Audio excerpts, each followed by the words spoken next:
week-end. Il est 6h10, très bon réveil. Dans quelques instants, la météo des plages. D'abord les sports.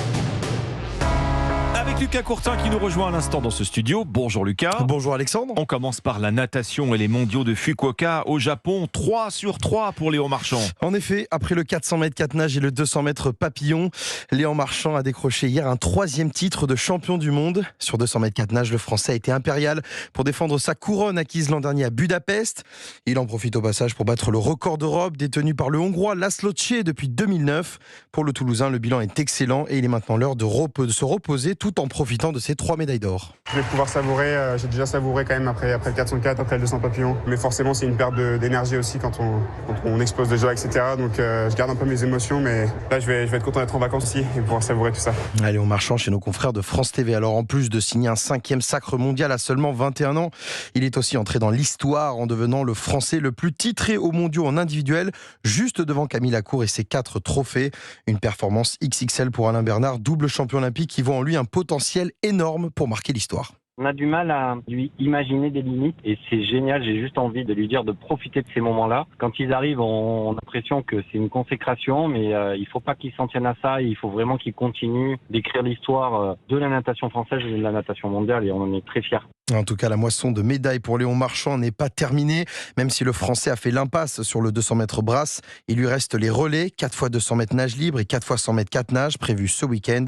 À noter aussi, pour être complet, hier, la très belle médaille de bronze de Maxime Grousset sur 100 mètres nage libre. On passe à l'escrime, Lucas, les championnats du monde à Milan et une nouvelle médaille pour la France. Du bronze pour Enzo Lefort. Le double tenant du titre a dû se contenter d'une 3e place après sa défaite en demi-finale 15 touches à 13 face à l'Italien Tommaso Marini. Même si le Français visait l'or à Milan, il signe tout de même une 3e médaille mondiale consécutive en fleuret individuel. Aujourd'hui, place aux épreuves par équipe avec l'épée femme et le sabre homme où la France s'est qualifiée pour les quarts de finale. Du cyclisme à présent avec la 5e étape du Tour de France féminin. Et quel numéro réalisé par Ricarda Buernfind.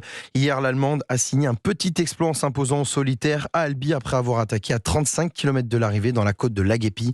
Au final, elle devance sur la ligne de 22 secondes la Suissesse Marlène Rösser et sa compatriote Liane Lippert. Du côté des favorites, c'est resté calme. On attend le Tourmalet prévu demain pour s'expliquer.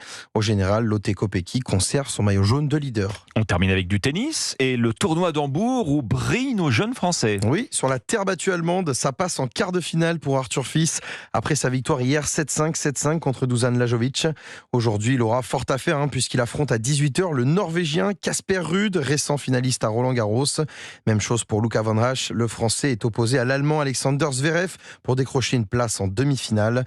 Chez les femmes, en Suisse, à Lausanne, on retrouve 3 Françaises engagées aujourd'hui pour les quarts de finale. La jeune Diane Paris est opposée à Alizé Cornet, tandis que Clara Burel affrontera en fin de journée la Roumaine Anna Bogdan. Et à ne pas oublier en football, bien évidemment, demain, l'équipe de France féminine disputera son 2e match de la Coupe du Monde en Nouvelle-Zélande. C'est à midi, heure française, et c'est face au Brésil. Merci Lucas Courtin.